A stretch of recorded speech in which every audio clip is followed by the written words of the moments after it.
Hello guys, welcome back to my another blog.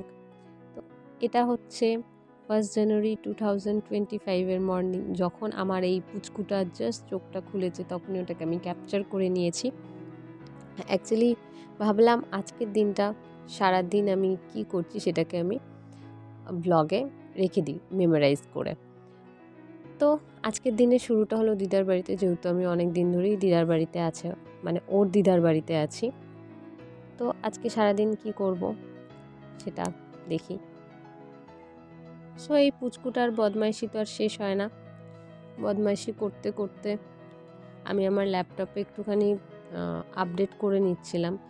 আসলে আমার ল্যাপটপের কিছু সমস্যা হয়েছে, যে কারণে এইচপি থেকে এজেন্ট আসবে ঠিক করতে। সেই জন্য আজকে আর বাইরে কোথাও ঘুরতে যেতে পারলাম না, সকালের দিকটা বেরোতে পারিনি। তো আজকে ভাবলাম বাড়িতে থেকে কিছু স্পেশাল বানানো যাক।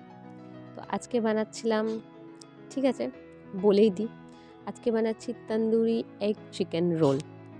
তো আমার মা এই আটা ময়দা নিয়ে নিয়েছে, আটা ময়দাটা একসাথে মাখবে। তো তার জন্য একটু ময়ম দিয়ে দিয়েছে, তেল নিয়ে মেখে নিয়েছে। তো মেখে এবার এটাকে আমরা বানাবো। দেখতে থাকো কিভাবে বানানো হয় তন্দুরি চিকেন এগ রোল। ভাবছি দেখতে দেখতে রেসিপিটা বলেই দিই। এই আটাটা মাখা হয়ে গেছে। এরপরে এখানে আমি প্যানেতে একটুখানি নিয়ে নিয়েছি মাখন, আর তার মধ্যে আমি একটুখানি দিয়ে দেবো রসুন কুচি দিয়ে এটাকে ভালো করে আগে আমি একটু ফ্রাই করে নেব। মোটামুটি ওই একটু গোল্ডেন ফ্রাই হয়ে যাবে ততক্ষণ অবধি এটাকে আমি ফ্রাই করে নেব। ফ্রাই করে নেওয়ার পরে মা এই যে আটাটা বেলছে, এটার মধ্যে আমি ওই ফ্রাই করা রসুন আর যেটা তেলটা আছে ওটাকে মাখিয়ে নেব। ঠিক এইভাবে এটাকে ভালো করে মাখিয়ে নেওয়ার পর ঠিক এই প্রসেসে আমি এটাকে ভাজ করে নেব।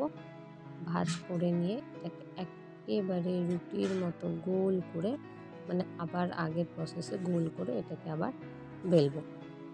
যদিও এইসব কাজগুলো মাই করছে, আমি জাস্ট মাকে একটু দেখিয়ে দিচ্ছি এগুলো করলে ভালো হয়। তো এবার এটাকে বেলে নেবো, আর ওদিকে আমি চিকেনের এটা রেডি করে নেবো। এখানে আমি একটু প্যানে দিয়ে দিয়েছি বাটার। এবার এটার মধ্যে আমি কালকের ম্যারিনেট করা চিকেনটা দিয়ে দেবো। অ্যাকচুয়ালি এটার মধ্যে আমি আদা রসুনের পেস্ট, ধনে গুঁড়ো, জিরে গুঁড়ো, হলুদ গুঁড়ো, লঙ্কা গুঁড়ো, চাট মশলা, নুন, তন্দুরি মশলা, একটু গোলমরিচ গুঁড়ো আর বেশ অনেকটা তেল দিয়ে ম্যারিনেট করে ওভারনাইট রেখে দিয়েছিলাম। এবার এটাকে ভালো করে ফ্রাই করে নেব। প্রথমে এটাকে একটুখানি আলাদা আলাদা করে নিয়ে এটাকে আমি ঢেকে দেবো। তারপরে এটাকে কুক হতে দেবো। ওদিকে দেখি মা কী করছে। মা ওদিকে তো দেখছি এটা মোটামুটি করেই ফেলেছে।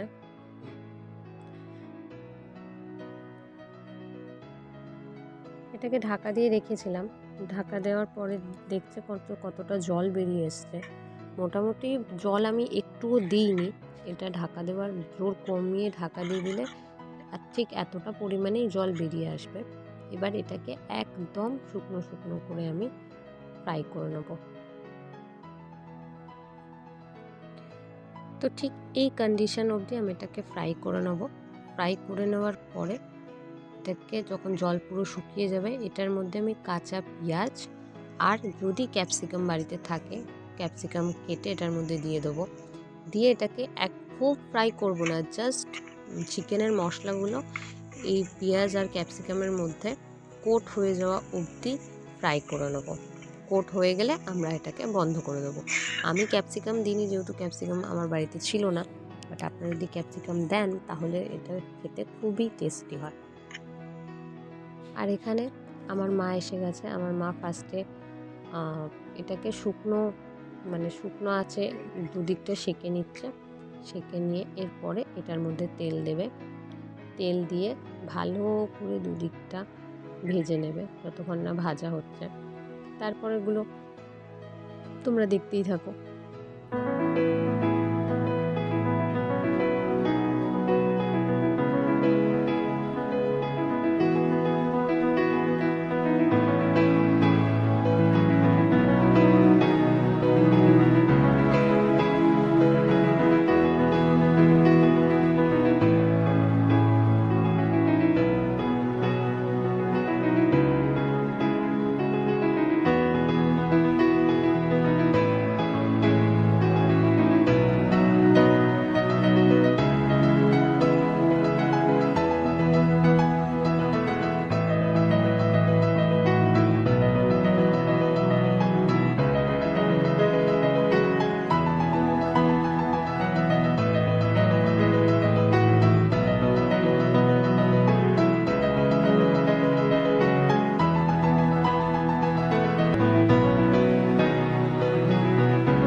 তো সব কিছু শেষে এখন আমার মা ওকে নিয়ে বসে আছে, আর এখানে আমার ল্যাপটপ ঠিক করতে চলে এসছে। ল্যাপটপটার কিবোর্ডটা চেঞ্জ করতে হবে, যেটা এইচপি থেকেই করে দিচ্ছে, তাও আবার ফ্রিতে, বিকজ অফ আন্ডার ওয়ারেন্টিতে আছে বলে কিবোর্ডটা ফ্রিতেই চেঞ্জ করে দেবে। তো এরপরেই আমরা একটু রেস্ট করে বেরিয়ে যাব ঘুরতে। Hello guys, welcome back to my another blog. এখানে আমরা বেরিয়ে পড়েছি ঘুরতে। আজকে ঘুরতে ঘুরতে কিছু স্পেশাল বা কিছু ইম্পর্ট্যান্ট জিনিস আপনাদের সাথে শেয়ার করব। নর্মালি সব বাচ্চারাই, সব মায়েরাই চায়। এটা আমাকে 1 জানুয়ারিতে আমার হাজব্যান্ড গিফট করেছে ব্যাগ। গিফট করারও কারণ হচ্ছে ওই আমার আগের ব্যাগটা ছিঁড়ে ফেলেছিল, সেই জন্য।